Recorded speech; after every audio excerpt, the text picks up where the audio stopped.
கட்ட முடியும். அது சமாதானமா இருக்கும். அல்லேலூயா. நாங்க ஒரு முறை நானும் பாஸ்டரும் நமக்கு சொந்த வீடு கட்டணும், ஏன்னா நம்ம குத்திக்கு வாடகைக்கு இந்த மாதிரியே இருந்துட்டு இருக்கோம் அப்படின்னு சொல்லி நாங்க பிரயாசப்பட்டு ஒரு ஆளை கூட்டு போனோம். எங்க ஊர்ல அம்மா அப்பா கீழே இருக்காங்க, மேல ரூம் எடுத்தா அங்க போலாம் அப்படின்னு சொல்லி இப்போ ஒருத்தரை கூட்டு போனா அவங்க சொல்லிட்டாங்க, கீழேயும் கொஞ்சம் வேலை பார்த்து மேலேயும் ரூம் எடுக்கணும்னா 15 லட்சம் ஆகுட்டாரு. அப்படியே இழுத்து மூடிட்டு வந்தாச்சு. அடுத்து ஒரு நாள் கர்த்தர் பேசினாரு, நான் உங்களுக்கு ஒரு வீட்டை கட்டி தருவேன். அல்லேலூயா. கொரோனா காலத்துல கர்த்தர் வீட்டை அற்புதமா கட்டி தந்தாருங்க. கொரோனா காலத்துல சாப்பாட்டுக்கே கஷ்டப்பட்டாங்க, ஆனால் கர்த்தரோ எங்களுக்கு கொரோனா காலத்துல வீட்டை அற்புதமாய் கட்டி தந்தார். ஆமென். அல்லேலூயா. 15 லட்சம் சொன்னாங்க, ஆனா கர்த்தரோ 6 லட்சத்துக்குள்ளாகவே கட்டி முடிக்க கர்த்தர் கிருபை செய்தார். ஆமென். அல்லேலூயா. அல்லேலூயா. ஆமென். அப்போ நம்முடைய சொந்த முயற்சினால நாம செஞ்சலாம் அப்படின்னு நினைச்சா அது 0. ஆனா கர்த்தருடைய உதவியோட நம்ம செஞ்சோம் அப்படின்னு சொன்னா அது ஆசீர்வாதம். அல்லேலூயா. அப்ப கர்த்தர் வீட்டை கட்டாராயில் கட்டுகிறதில் பிரயாசம் இருதா.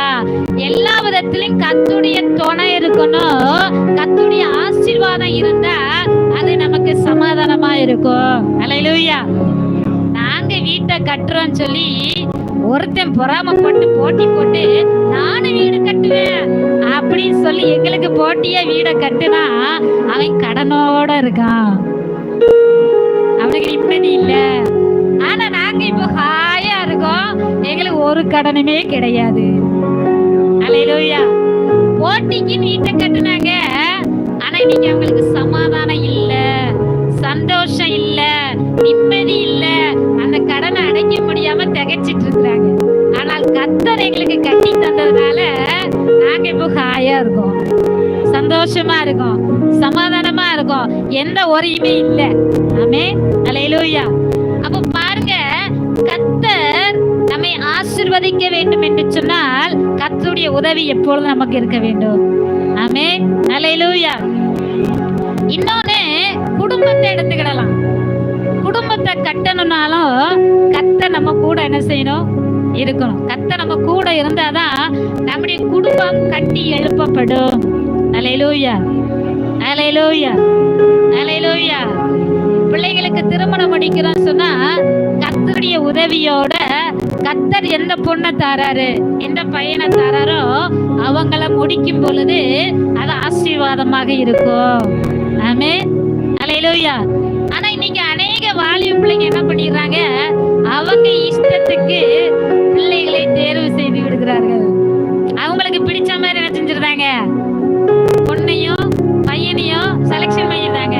ஆனா அதுக்கப்புறம் பாத்தீங்கன்னா அவர்கள் வேதனைப்படுகிறத தான் பார்க்க முடியும்.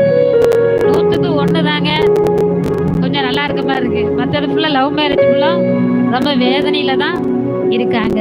அப்ப பாருங்க, அந்த திருமண காரியத்துல கூட கர்த்தருடைய விருப்பத்தோட நம்ம முடிக்கும் பொழுது அது ஆசீர்வாதமா இருக்கும். அல்லேலூயா. அல்லேலூயா.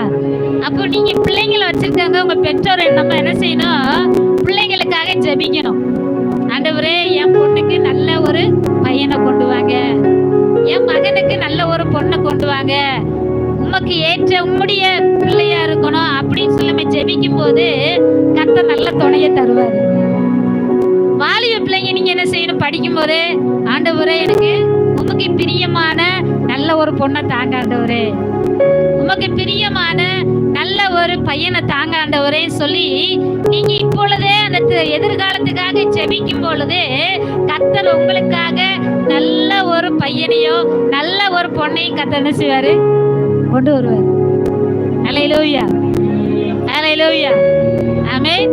தேவ விருப்பத்திற்கு நம்ம விட்டு கொடுத்து நம்ம செய்தோம் என்று சொன்னால் அது ஆசீர்வாதமா இருக்கும். ஆனா தேவ விருப்பத்துக்கு விட்டு கொடுக்காம நம்ம இஷ்டத்துக்கு செஞ்சோம்னா நிச்சயம்